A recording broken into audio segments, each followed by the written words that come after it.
iPads and other devices are called tablets because they belong on tables. They are tested 20 centimeters away from that big guy that I showed you before. 20 centimeters away. They are not approved to be held in the laps of little children, although millions of kids are having them now in schools because the people involved in educational technology and those involved in public health research are not talking to one another.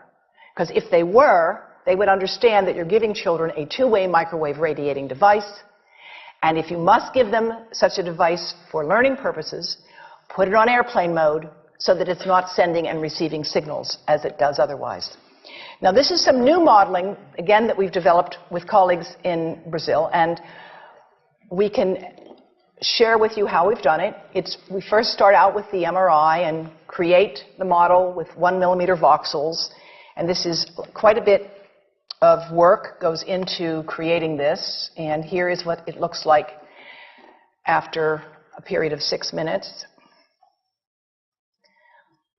And that's really not as bad as it might look because you see the red area only gets partway through the eye of the adult, right?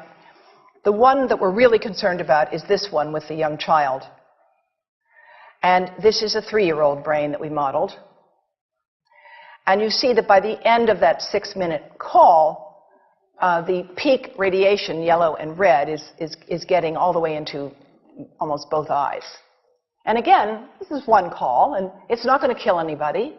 It may not cause any biological effect whatsoever for 1 call or 2 calls or 3 calls. But the question is, what's the cumulative impact of this kind of exposure? How do we evaluate it? And I want to show you an example of some of the work that we are doing now that I'm releasing here for the first time. And this is a modeled microwave radiation dose of a 6-year-old with greater levels to the frontal and temporal lobes, eyes and cheek. And watch this here.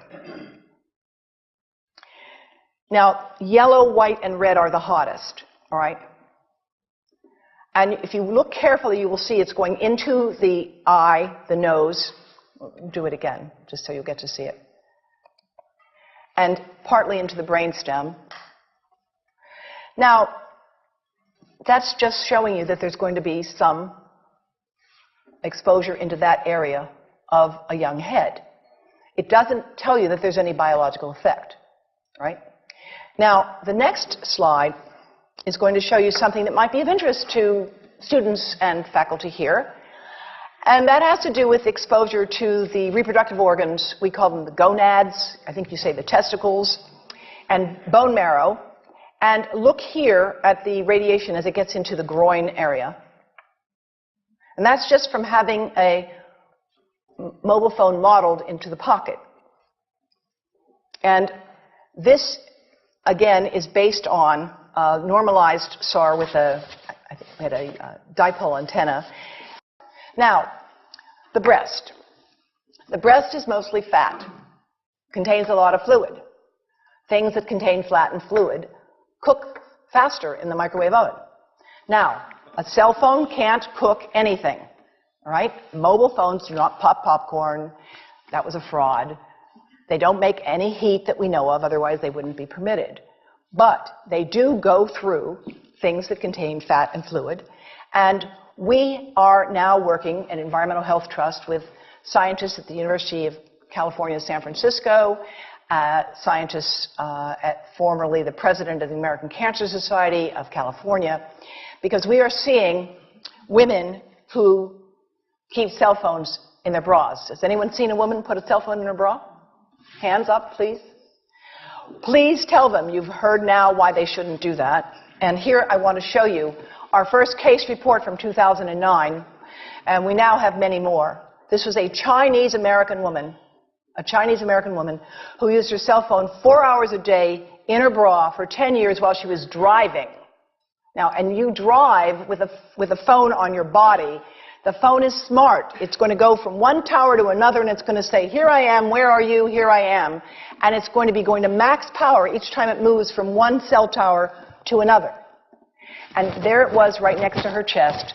And the tumors that developed right under the antenna of the phone. unusual tumors.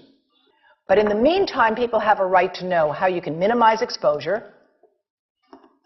And again, I think this information is available on our website, will be available on yours. Remember, if you have to give a phone to a child, put it on airplane mode.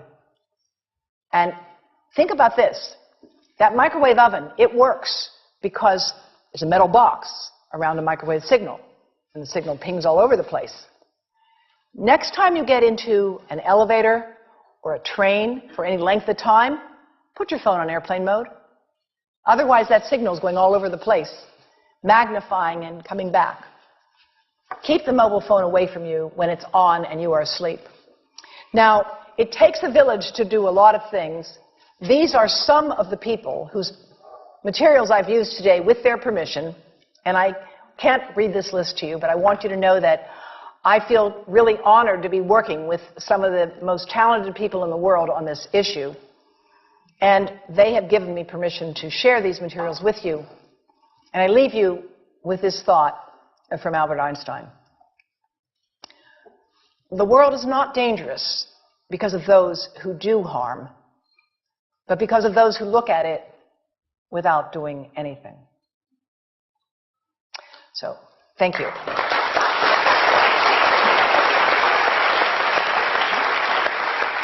thank you.